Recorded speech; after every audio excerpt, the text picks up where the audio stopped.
You're 15. Your bones still ache from last winter's frost, and your wedding veil smells like the sheep it came from. Tonight's your wedding night, but nobody is touching you, not yet. Not until the stars say yes. An old woman, no name, just the chart reader, hovers beside your bed like a vulture that eats dreams.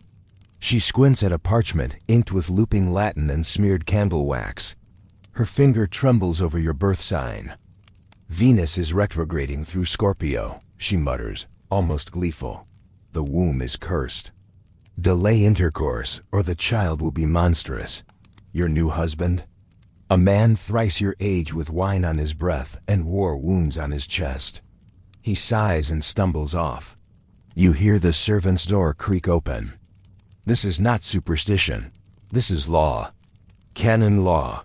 1275, a Bishop Jacques de Vitry says women should not copulate under Saturnine influence. It leads to birthmarks shaped like the devil's claw. And in the town of Montpris in France, midwives are fined for delivering babies conceived during eclipses. So you lay still, drenched in sweat, untouched, because Mars is angry this week. You don't even know who Mars is. Just that he wants your blood. Outside your door, the chart reader is already unrolling another scroll. The next birth sign is worse. Celestial consent and beheadings. Here's the part they don't teach you in school. If you had sex at the wrong planetary hour, you could be executed for heresy, not just frowned upon. Not excommunicated. Beheaded. Bavaria. A nun named Hildegard is dragged from her convent cell. She's accused not of lust, but of timing. She confessed to laying with Brother Matthias during a forbidden alignment. Jupiter had just entered Aquarius, a known omen of female rebellion.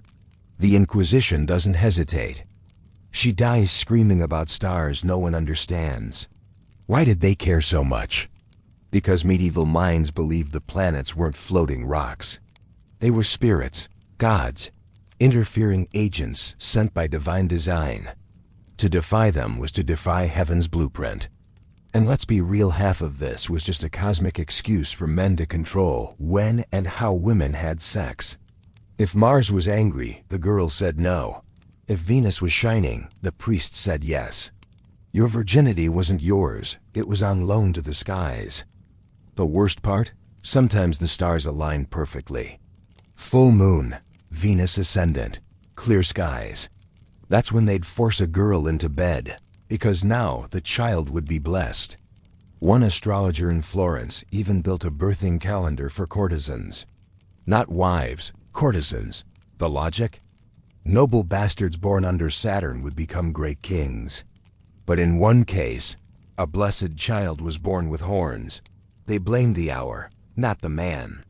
Medieval Astrology 101. You walk into the scriptorium. It stinks of ink, mildew, and barely suppressed dread. This is where the astrologers work. Or rather, where they divine, not fortune tellers. Scientists, by medieval standards, educated in Paris or Toledo, trained to blend astronomy with theology, pagan myth with Catholic guilt. They don't just look at the stars, they dissect them. Ephemerides, daily planetary motion tables. Zodiacal man charts matching your spine to Sagittarius and your genitals to Scorpio. Lunar blood cycles, solar ejaculation hours. Wait, back up. Yes, you heard that right. There were literal books on the ideal time to ejaculate based on solar alignment. One even claimed that conception during a solar trine produced obedient children without hair lips. This was not fringe thought. These ideas were copied, debated, legislated. Pope Innocent III consulted a court astrologer before declaring the Fourth Crusade. In 1292, a manual titled Liber de Nativitatibus warned against sex during eclipses, lest the baby emerge mute or sexually deviant. And here's the twist. Most of these rules were gendered. A man's desire was solar, burning, noble, divinely blessed. A woman's lust was lunar, erratic, slippery, animal. So the stars had to be read, not just for when to have sex, but who was allowed to enjoy it. And in one infamous trial, a woman was punished for enjoying herself. during a Mercury conjunction. Surface ritual, the sex chart ceremony. Picture it, a stone room. Walls crusted in lichen, a torch flares. The couple stands before a priest, not for blessing, but for calculation. He draws their natal charts. He asks, "When were you born?" He notes, "You're Aries rising, ruled by Mars. You are impatient in bed." He turns to the woman, "Taurus moon. Fertile, but sluggish. Do not couple on a Wednesday." Mercury rules that day, and it mocks the holy act. Then comes the ritual. The priest pours wine into a goblet etched with zodiac signs. He dips a ring in it, recites Psalm 127 backward, and watches how the bubbles form. If they lean east, the couple may proceed. If they drift west, it's a sign of divine refusal. This is real. Documented in the Malleus Maleficarum's lesser-known appendices, and in 14th century marital guides from Bologna. They believed the sex act was a portal. A summoning. Get the hour wrong, you're inviting a demon into your seed. Time it just right, you might birth the next St. Thomas Aquinas. One noble woman was forced to delay her consummation for 13 weeks because her husband's Mars was square her Venus. When they finally did the deed, she died in childbirth. They blamed the stars, not the rusty forceps. Not the infection, the stars. And there's the horror. It wasn't just belief. It was fate carved into parchment. You didn't question it. You obeyed, or your body paid the price. But in a castle tucked deep in Bohemia, one couple defied the stars and triggered a mass exorcism. The Bohemian Bride and the Forbidden Hour. You're in Bohemia now. Winter, 1313. The castle is half buried in snow. Inside, a girl named Ludmila trembles before a brass astrolabe. Her wedding night is tonight, but the court astrologer Brother Othan just finished her chart. His verdict? Saturn sits in your 5th house, he rasps. The house of lust. It signifies death by childbirth. Her husband, Prince Alaric, isn't interested in waiting. He's already drunk, already undressing. The stars, he says, are not the church. He'll take her regardless. And he does. 9 months later, she give birth. But not to a child. To a mass of flesh. No limbs, no eyes. Just a slithering scream. The midwife faints. The priest vomits. The astrologer locks himself in a tower and tries to burn every chart he's ever drawn. The townspeople believe she's cursed. They call for an exorcism, not just of her body, but of the entire castle. The devil entered through the womb, the bishop declares. Ludmila survives, but she never speaks again. And the next full moon? Every baby born that night comes out still. One has a forked tongue. Nobody blames Alaric. A papal investigator arrives. He opens Brother Othan's books and finds a chart predicting his own death. How astrology became a weapon. Here's the real secret. Astrology wasn't just belief, it was power. The church didn't trust it, but it couldn't fully ban it either. So they did what they always did, controlled it, sanctified it, weaponized it. Astrologers were embedded into courts like spies. If a nobleman posed a threat, he'd simply whisper, "His Venus opposes Mars this month. He's dangerous, unclean, lustful. Boom, he's celibate by decree. Or dead by scandal." And women? They were the perfect targets. Imagine telling a wife she mustn't sleep with her husband until Mercury moves out of retrograde. That's weeks, months, long enough to accuse her of withholding her duty, grounds for annulment. Or worse, witchcraft. In England, 1387, a baron's wife named Margaret was burned at the stake for lust under ill-fated skies. Translation? She had sex when the bishop's astrologer said not to. Her husband? He remarried 2 weeks later. No charges. The kicker? Most of these astrologers were men, hired by men, paid to serve male ambitions. So astrology wasn't about fate. It was about control. Control over whose body could be touched, whose desire could be punished, whose children were allowed to be born. One woman tried to flip the script. She became an astrologer. Her charts predicted a king's downfall. The astrologer witch of Würzburg. Her name was Annika of Würzburg. She had the audacity to be smart, to read Latin, to chart stars with an accuracy that rivaled any university-trained cleric. She set up a small table in the marketplace, sold birth readings to merchants, claimed she could predict love, fertility, even orgasm. Her chart for Baron Dietrich's wife became infamous. Venus is exalted, Saturn sleeps. Proceed, you will feel pleasure.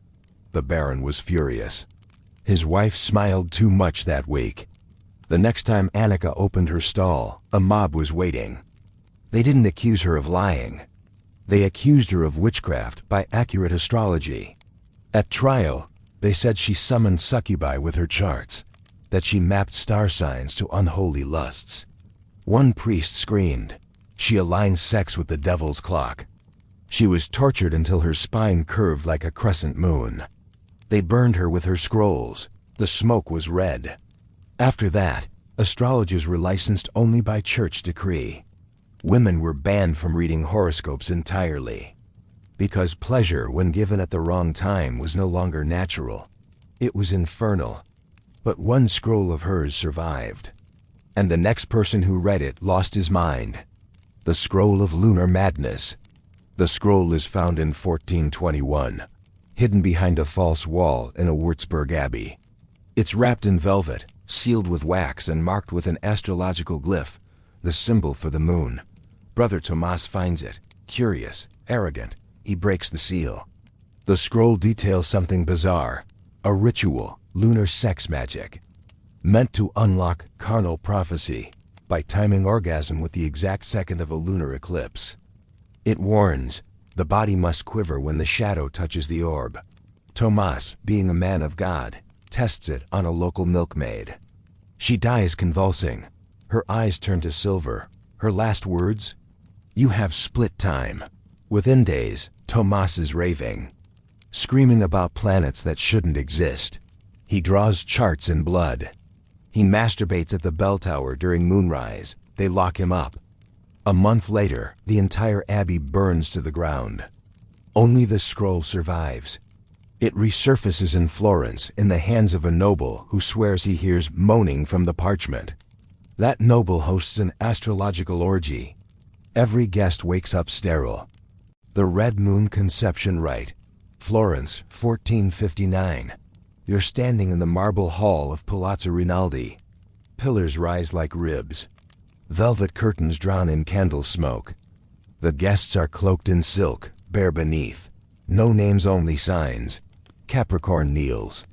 Scorpio moans. Gemini watches. Tonight is the Red Moon Rite.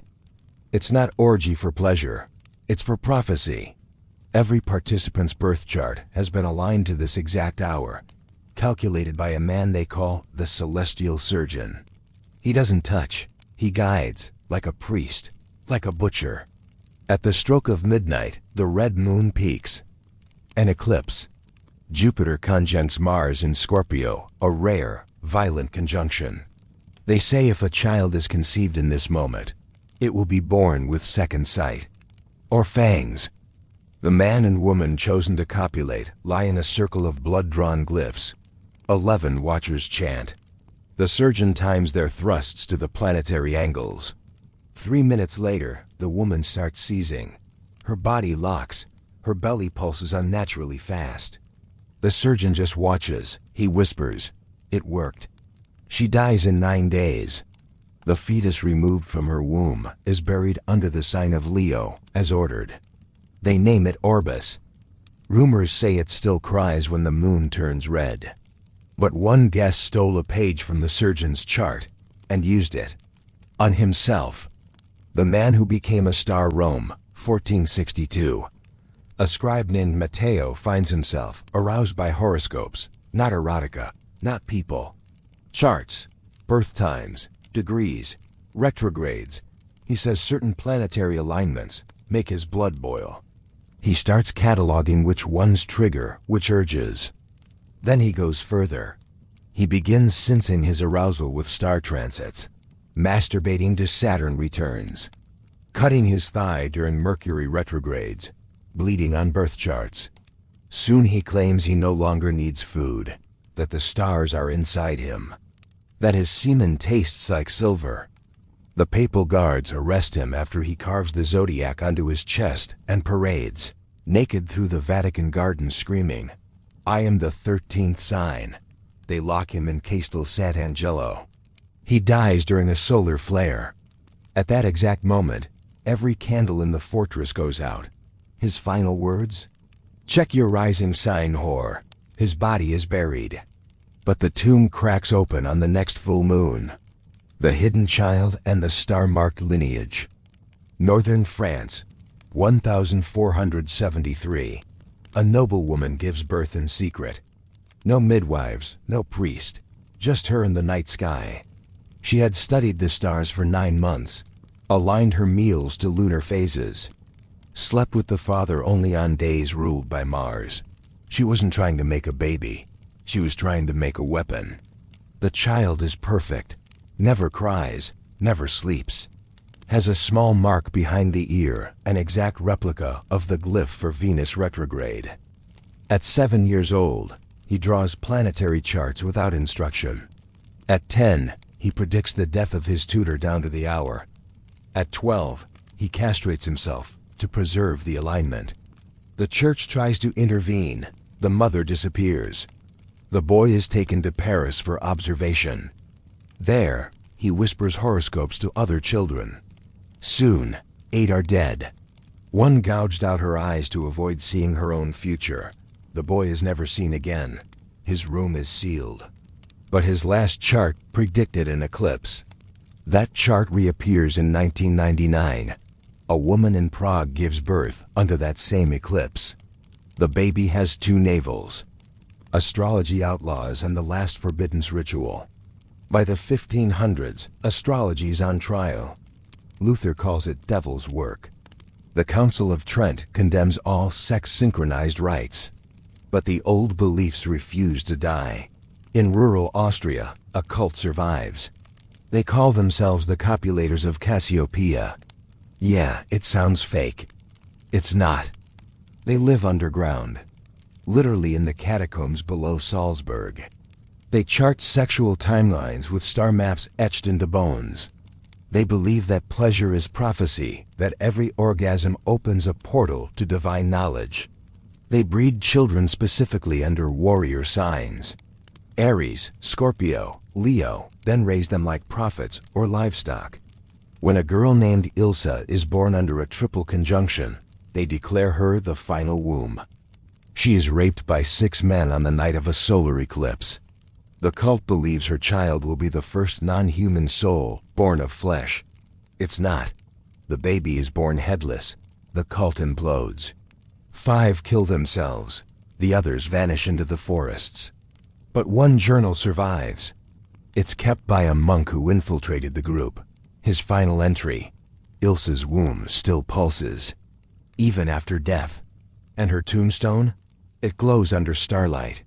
The curse persists. The Zodiac murders of Lübeck. Lübeck, Germany, 1527. The town is frozen solid. Lakes crack.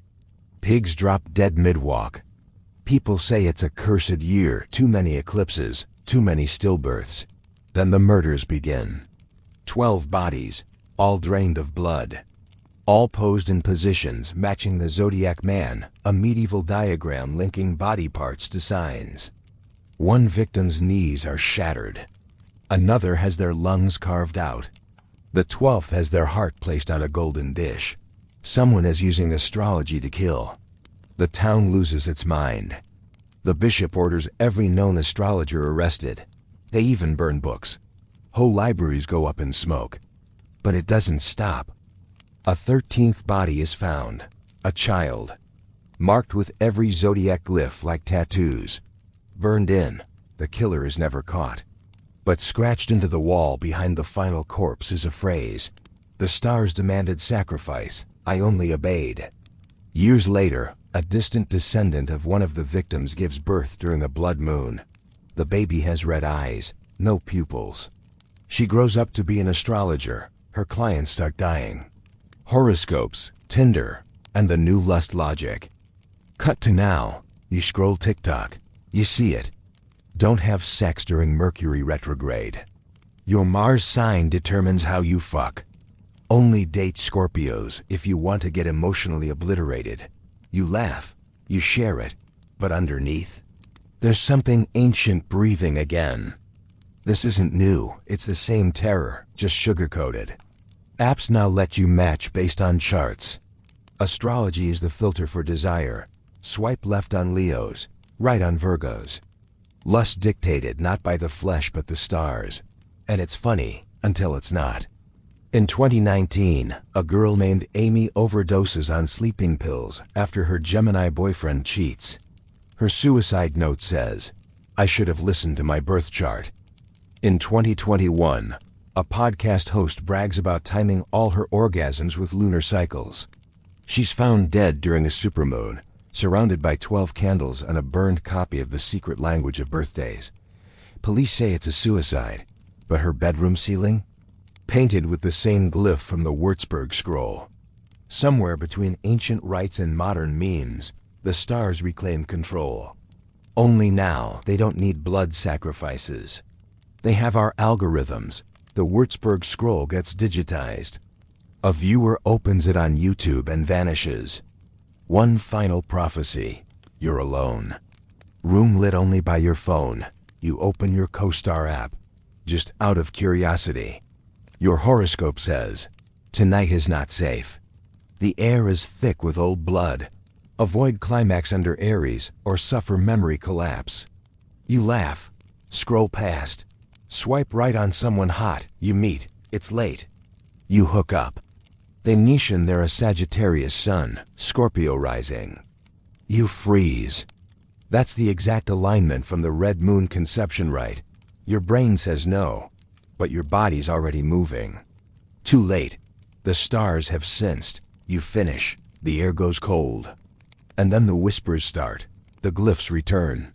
Your skin begins to itch, then to burn. You run to the mirror. Behind your ear, Venus retrograde. You've been marked, just like Ludmila, just like Ilsa, just like all the others who thought they were choosing lust, when in fact, it was already written. It wasn't astrology. It was fate. You've been watching Blood and Empire. Subscribe. The next nightmare's already breathing.